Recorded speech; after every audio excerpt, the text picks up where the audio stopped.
Hello guys, hello friends, nizere ko mumeze neza mwese kabisa mukomeje gukurikira ibiganiro byacu. Muri akanya rero tugiye kurebera hamwe wa mwana kabisa The Ben ukomeje kugaragaza ko yita ku bafana be.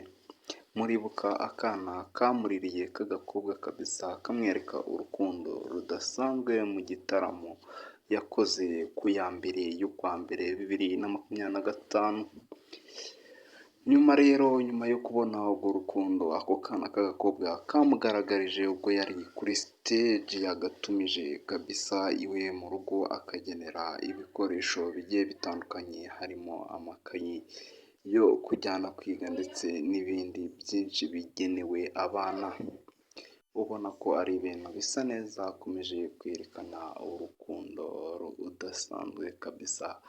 Faypi Tiger Bill kabisa, ngibyo murabibona ibikoresho ari kumutamo, kanze mbareke mwirebere neza cyane rwose.